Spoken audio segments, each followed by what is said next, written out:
As a kid, my dad loved playing soccer. Every day after school, he and all the boys from the neighborhood would gather on the dirt field in between their housing projects and play until their moms and grandmas would come out onto the balcony and yell that food was ready. For my dad, however, there was no guarantee that there would be warm food waiting. At the age of 8, my dad started working in a factory. At the age of 14, he had the master key to the factory and was given the responsibility to close up shop after all the workers had gone home. At the age of 18, like every other Israeli citizen, he began his mandatory military service, first as a parachuter and then as a combat medic.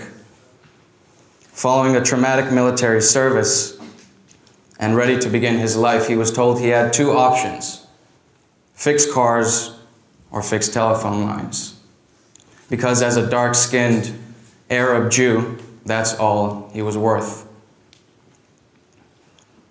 32 years ago, both my dad and my mom immigrated to the United States with less than $500 between them and not knowing any English. By 1994, my mom was pursuing her PhD. Can I get that mic? Thank you. My mom was pursuing her PhD in psychology, and my dad became one of the most well-respected political artists in Israeli history for his work showing the discrimination against non-white and non-European Jews. In 1997, I was born. I was a fly baby, as you can see. My dad said I was a pretty good birthday present, as his birthday was the next day. And actually, if you take into account the time difference between Brooklyn, New York, and Jerusalem, we were born hours apart. Growing up, my dad always pushed me to think differently. He wanted me to think about how complex language truly is and how we use it to produce clarity. How everyone has their own way of seeing and how we all create multiple different realities within the lives we live. Throughout my life, he's guided me.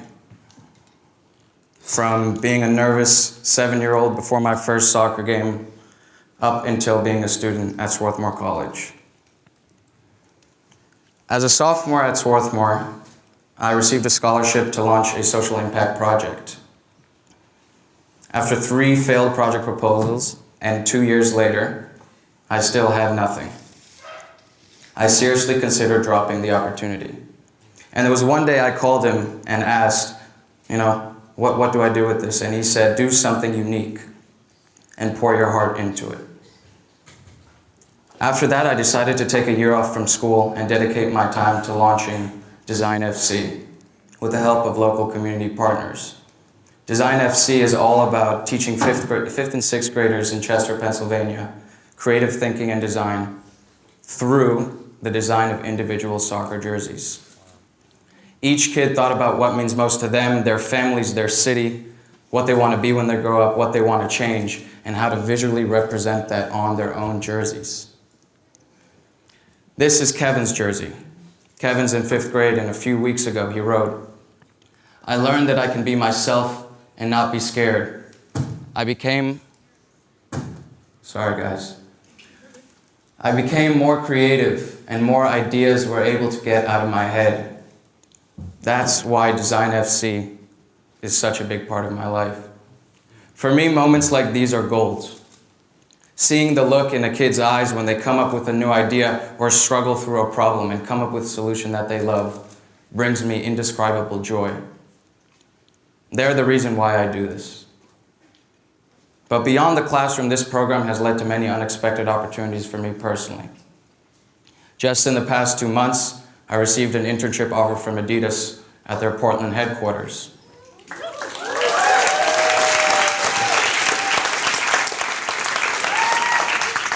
Last week, I presented in Washington, D.C. at one of the biggest soccer conferences in the United States. Thank you.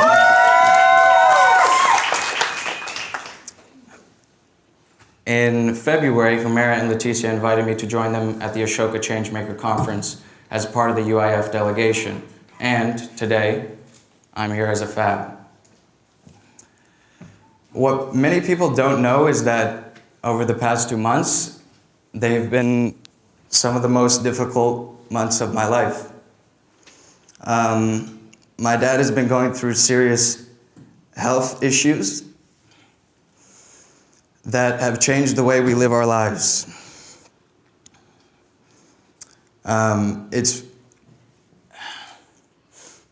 It's very difficult to see the person that you've admired throughout your life experience such pain, and you feel a sense of helplessness.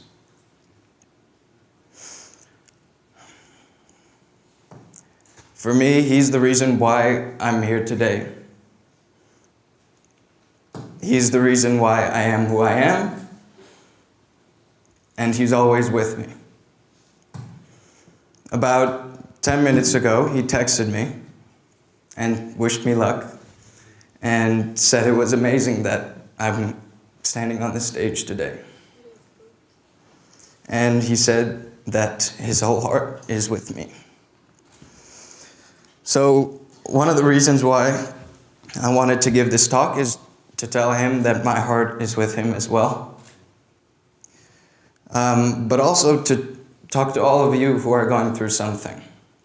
And it could be something small, or it could be something major. And oftentimes the people around you don't know it.